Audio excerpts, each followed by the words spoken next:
Hello viewers, Assalamu alaikum. This is Nahiduzzaman from CN Designers.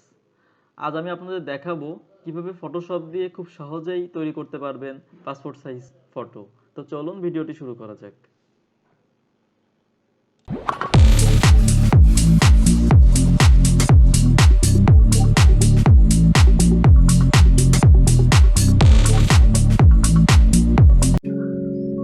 প্রথমে আমরা ফটোশপটি open করব।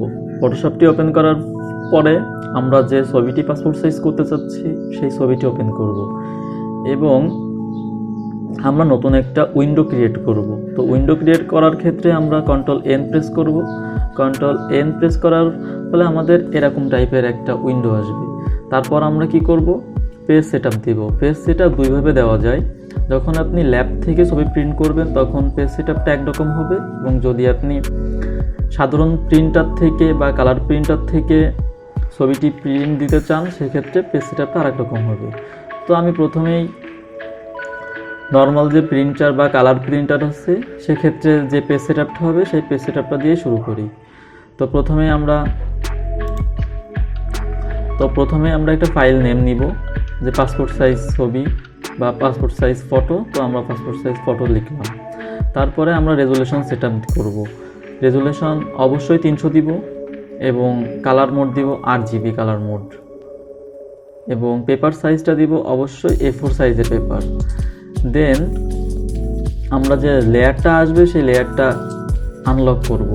Unlock করার ক্ষেত্রে অল্টার প্লাস মাউসের ডাবল ক্লিক, লকের উপর মাউসের ডাবল ক্লিক করলে সেটা আনলক হয়ে যাবে।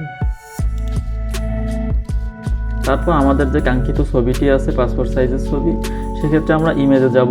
ইমেজ থেকে ইমেজ সাইজে যাব। ইমেজ সাইজ থেকে আমরা আমাদের পাসপোর্ট সাইজের ছবিটি তৈরি করতে পারবো। তো এখানে আমাদের পাসপোর্ট সাইজের ফটোর মাপটা দিব। তো সেক্ষেত্রে আপনি দুইভাবে মাপ দিতে পারেন, ইঞ্চিতে মাপ দিতে পারেন, মিলিমিটারে মাপ দিতে পারেন, সেন্টিমিটারে মাপ দিতে পারেন। তো পাসপোর্ট সাইজ ছবির ক্ষেত্রে যদি আমি সেন্টিমিটারে মাপ দিই তাহলে অবশ্যই 3.5 ওয়াইড এবং হাইট হবে 4.5, এবং যদি আপনি মিলিমিটারে মাপ দেন তাহলে অবশ্যই 35 মিলিমিটার ওয়াইড এবং হাইট হবে 45 মিলিমিটার। দেন আমরা দেখতে পাচ্ছি যে আমাদের ছবিটি পাসপোর্ট সাইজ হয়ে গেছে।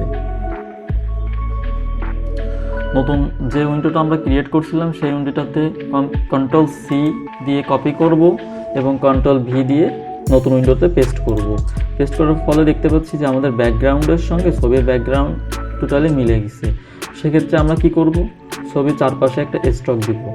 স্টক দেওয়ার ক্ষেত্রে আমরা ছবির উপরে ডাবল ক্লিক করব। দেন আমরা স্টকে আসব। স্টকে আসলে দেখতে পাচ্ছি যে আমাদের স্টক হয়ে গেছে। এখন পরিমাণ মতো এখান থেকে বাড়িয়ে আমরা স্টক সাইজটা দেব। এরপর আমরা অল্টার প্রেস করব। অল্টার প্রেস করে একটা ছবি থেকে দুইটা ছবি এবং দুইটা ছবি থেকে চারটা ছবি, এভাবে আমরা পর্যায়ক্রমে A4 সাইজের পেপারে যে কয়টা ছবি ধরে সেই কয়টা ছবি অনায়াসে আমরা তৈরি করতে পারব।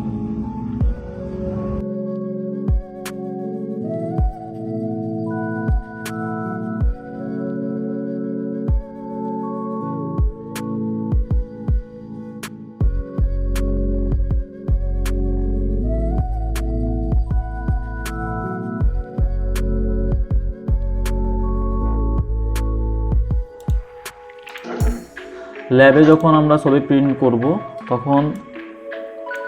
তখন আমরা একইভাবে নতুন একটা উইন্ডো ক্রিয়েট করব কন্ট্রোল N প্রেস করে। তো দেন একটা ফাইল নেম দিব পাসপোর্ট সাইজ ফটো। তারপরে আমরা কি করব, এইখানে আমাদের উইন্ডোর মাপ দিতে হবে। উইন্ডোর মাপ আমরা যে পেজটা নিব সেই পেজের সাইজটা দিতে হবে। তো নর্মালি পাসপোর্ট সাইজ ফটো ল্যাবে প্রিন্ট করার ক্ষেত্রে তারা 3R সাইজের একটা পেপার নেয়।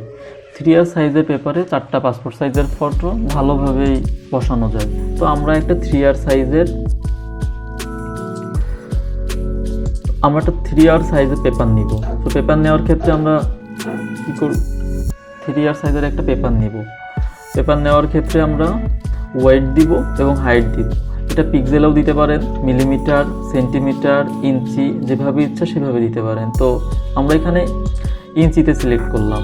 ইঞ্চিতে সিলেক্ট করার ক্ষেত্রে ওয়াইড দিব আমরা 3.5 এবং হাইট দেব 5। রেজুলেশন দিব আমরা 300 অ্যান্ড ব্যাকগ্রাউন্ড কালার থাকবে হোয়াইট। একই ওয়েতে আমরা এই ছবিটা Ctrl+C দিয়ে কপি করব, অথবা টেনে এনে এখানে রেখে দিলেই ছবিটা কপি হয়ে যাবে। তারপরে ছবির ব্যাকগ্রাউন্ড এবং হোয়াইটের সঙ্গে মিশে যাওয়ার কারণে আবার আমরা স্ট্রোক দিব। স্ট্রোক এখানে আপনার মতন কমায় বাড়ায় দিতে পারেন, সেক্ষেত্রে আমি 2 দিলাম, দিয়ে ওকে করলাম। ওকে করার পরে দেখা যাচ্ছে যে ছবিটা এবং ব্যাকগ্রাউন্ডটার সঙ্গে আলাদা হয়ে গেছে। তো এরপরে আমি অল্টার দিয়ে 1টা থেকে 2টা করব এবং 2টা থেকে 4টা করব।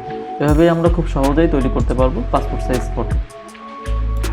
এইটা শুধুমাত্র ল্যাবের প্রিন্টের ক্ষেত্রে।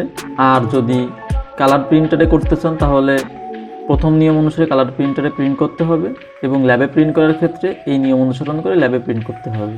তাহলে আপনার ছবিটি খুব সুন্দর আসবে।